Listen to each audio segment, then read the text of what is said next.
Hello, and how are you? Welcome to my session on gender mainstreaming tools. My name is Winnie Berawa. This is a channel that focuses on lessons, lectures, and interviews pertaining to healthcare. And if that is your area of interest, can you don't forget to subscribe and click on the notification button so that you can be notified when you do our next lessons. This session is going to focus more on tools or strategies and approaches that we can use to ensure that we have effective gender mainstreaming or to ensure that we harness maximally in our gender mainstreaming approaches.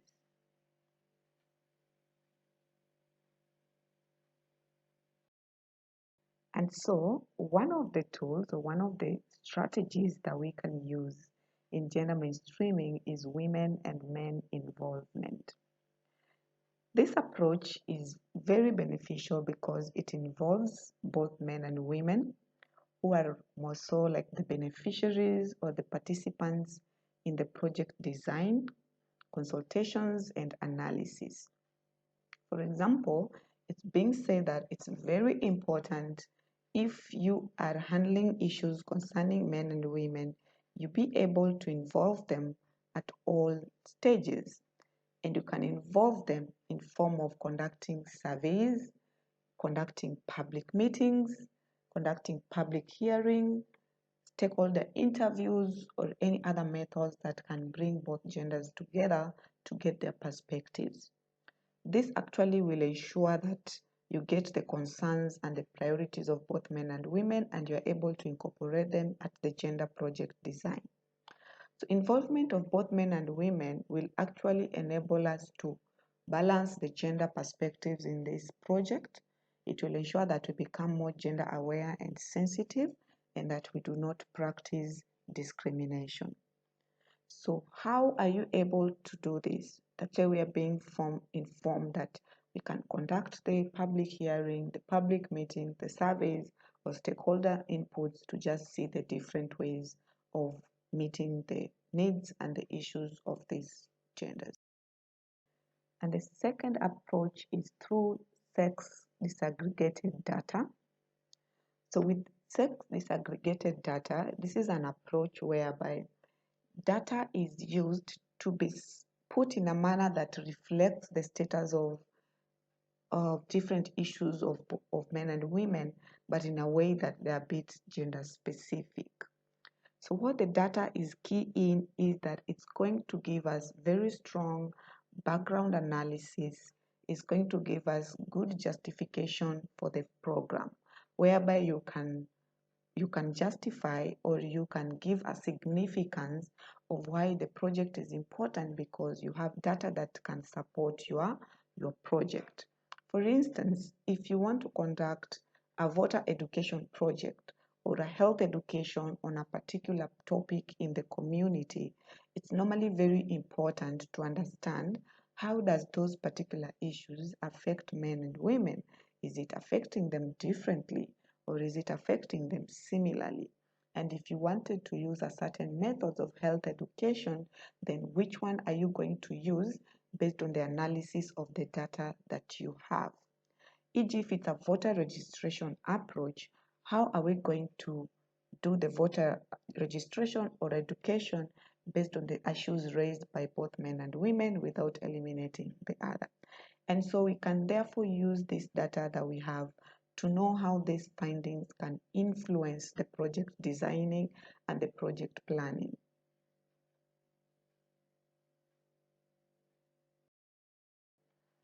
The other tools and strategies that can be used is formulating gender sensitive strategies and objectives and having corresponding gender specific indicators, targets, and activity. So basically this tool tries to encourage us to participate in what we call gender sensitive strategies that can cover the objectives, it can cover the indicators, it's going to cover the targets and even the objectives. But now, how do we formulate these strategies to be effective? It's still taking us to the approach whereby we have to collect the gender disaggregated data throughout the program so that we can determine if the gender mainstreaming has been successful. So with this strategy that we are using on gender sensitive strategies, it simply means at each and every stage of the gender mainstreaming, we are able to ensure that we are guided by the sex disaggregated data or the gender disaggregated data, that we do not cast a blind eye to the different changes or to the different findings that come out as we keep developing the project, as we keep implementing the project. So using gender sensitive strategies at each and every stage of the project is very key, as it can, number one, increase the success rate of the project when it comes to being gender sensitive. It also increases the gender sensitivity of the project in each and every implementation stage.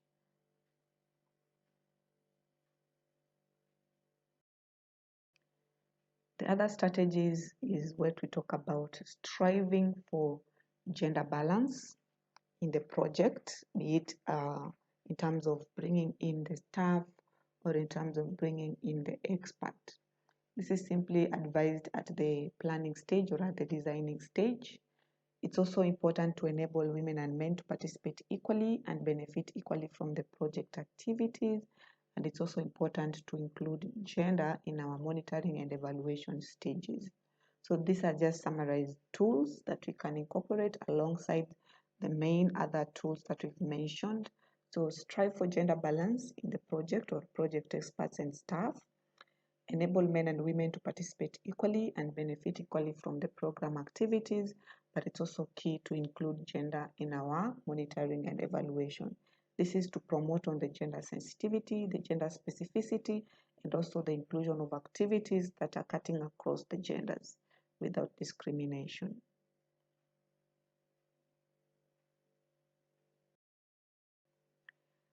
And next is on gender analysis. So gender analysis as a tool and a strategy is a systematic way of looking at the different roles of women and men in any activity, institution, or policy, and the different impacts of this on women and men, boys and girls. So gender analysis can be taken or can be undertaken at any stage during the project cycle, but most of the time we do gender analysis at the stage of the design and the startup. Why? Because gender analysis is going to help us see this, the different aspects of gender issues that are at hand or that are at play.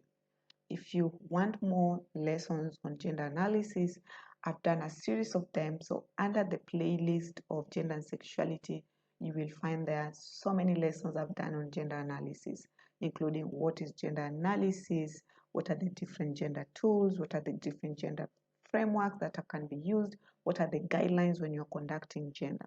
So it's a very systematic way of looking at different roles of men and women in the activity, institutions, or projects, and how these aspects are affecting the men and women, the boys and the girls. So it is undertaken at different stages of the project cycle, but it's a very key tool in gender mainstreaming. And again, if you really want to understand more gender analysis, don't worry, I have a whole series of lectures on this. So you can go ahead and refer to that. But this tool is very important to enable. And the other tool is on gender planning. So we're told gender planning as a tool and a strategy. It mainly takes gender as a key variable or criteria, which seeks to integrate the gender dimensions into the policies and actions. So planning basically means putting projects actions into a projected dimensions that we're able to project where or what can be used for what purpose. So planning means coming in with an action plan that can be used to help us achieve a given objective. So with gender planning as a tool, it tries to incorporate all the key gender variables or criteria into the project, having a gender dimensions into it, that if it is policies or actions, then these policies and actions are able to meet the given criteria. So gender planning is able to actually use findings that are from the gender analysis and the needs assessment to be used to help inform on our strategic planning pertaining the project. So you don't plan on a blind slate, you plan based on the needs that you found during the gender analysis or during the assessment stage that we did at the designing level. So remember, in the project cycle at the designing level, we said we do more of gender analysis and we do more of needs assessment. So at this level, we are able to get several findings that will guide us at the gender planning. So gender planning as a tool simply means we are going to use this stage of bringing activities and actions into play or into a projected timeline. However, we are going to be guided by the findings of gender analysis and by the finding of the needs assessment. So it's a very guided process. It's a very guided tool because it's pegged more on the needs and the findings that were originated from the gender analysis process.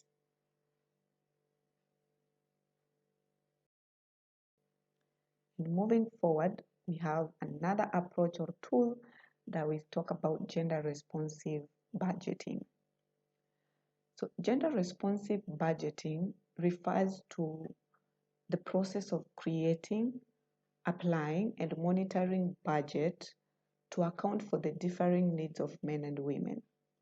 It's important to understand that as much as we are conducting gender mainstreaming, it's important that our budgets or the project budgets are gender responsive, meaning they're focusing on how much in terms of resources are adequate enough to meet the needs of given gender without being discriminatory. So where they're saying ensuring that resources aren't being spent in a discriminatory manner. For example, it will not be fair enough or it will not be equitable if we allocate less resources to women compared to men, and maybe during the gender analysis and needs assessment, you discovered that the needs of men could have been lesser or less compared to the needs of women. So the resource allocation or the budgeting should basically be done based on the gender needs that have been identified. Again, this is going to be guided by the gender analysis. Again, this is going to be guided by the needs assessment that we have done.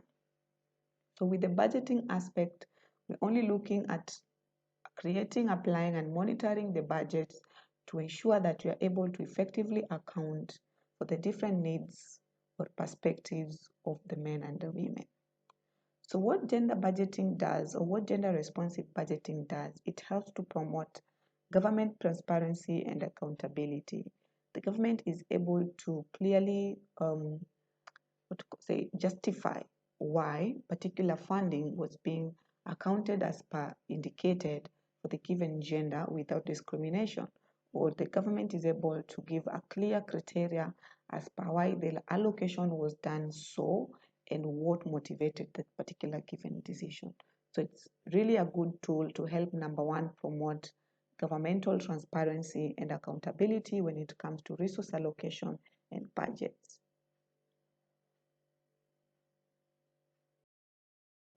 So that was all, guys, on the strategies. And if you like what we are doing, kindly pull in your networks, welcome them or invite them to these networks, share our videos, and also don't forget to give us a subscription or click on the subscribe to be part of our team, and click on the bell that will help us get notified, or will help you get notified in case we post our next lessons. Thank you so much, and let's meet in our next lesson.